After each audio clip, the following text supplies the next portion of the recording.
ఇదే ముఖ్యమంత్రిని అసదుద్దీన్ ఓవైసీ గారు పచ్చిపులుసులో కళ్యామాకలాగా తీసిపారేసాడు. ఆర్ఎస్ఎస్ అన్నా అన్నాడు. అక్బరుద్దీన్ ఓవైసీ గారు ఆర్ఎస్ఎస్ టిల్లు అన్నాడు.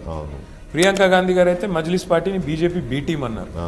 నిన్నగాక మొన్న షబ్బీర్ అలీ గారు బీహార్ పోయి ఇది బీ టీమ్ ఆఫ్ బీజేపీ అన్నాడు. నేను అడుగుతా ఉన్నా మిమ్మల్ని ఈరోజు, మరి కాంగ్రెస్ పార్టీ దృష్టిలో బీజేపీ బీ టీం అయితే ఎంఐఎం, మరి కాంగ్రెస్ ఏంటి? మరి ఆ బీజేపీ బీ టీంతో పనిచేసే వాళ్ళు ఏంటి? బీజేపీ సి టీమా? ఇక్కడ ఎవరు వాళ్ళు? తెలుసు కదా. ఇతర రాష్ట్రాల్లో చాలా చోట్ల వాళ్ళ కోసం వీళ్ళ కోసం వాళ్ళు పనిచేస్తా ఉంటారు. మీ దృష్టిలో ఇప్పుడు ఏంటి? ఇక్కడ కాంగ్రెస్ బీజేపీ ఎంఐఎం కలిసి పోటీ చేస్తున్నారు. బీజేపీ అనడం అంతేగా ఇప్పుడు మీరు చెప్పింది బీజేపీ బీ టీం అని మీరే చెప్తున్నారు. ఇక్కడ బీఆర్ఎస్ ఒక్కటే ఒంటరిగా పోరాడుతుంది. వెంకటకృష్ణ గారు, బీఆర్ఎస్ ఒక్కటే ఒంటరిగా పోరాడుతుంది. మూడు పార్టీలు ఇవాళ గుంపుగా వచ్చి మా మీద దాడి చేస్తున్నాయి. బీజేపీ, ఎంఐఎం, కాంగ్రెస్ ముగ్గురు కలిసి మా మీద, మా అభ్యర్థి మీద, మాగంటి సునీత గారి మీద పోటీ చేస్తారు.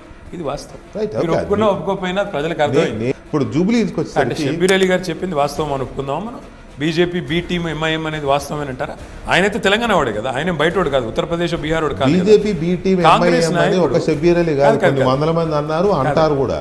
వందల మంది ప్రియాంక గాంధీ అనడం వేరు. తెలంగాణలో ఎలక్షన్ జరుగుతుంది హైదరాబాద్లో. తెలంగాణలో కేబినెట్ ర్యాంక్లో ఉన్న ఒక అడ్వైజర్ గారు ఆయన స్పష్టంగా ఏం చెప్తున్నాడు? మా ముఖ్యమంత్రి గారు బీజేపీ బీ టీంతో భుజాలు రాసుకుని తిరుగుతున్నాడు అంటున్నాడు. ముఖ్యమంత్రి కన్నా సిగ్గుండాలా, లేకపోతే వాళ్ళ కాంగ్రెస్ పార్టీ కన్నా సిగ్గుండాలని నేను అంటున్నాను.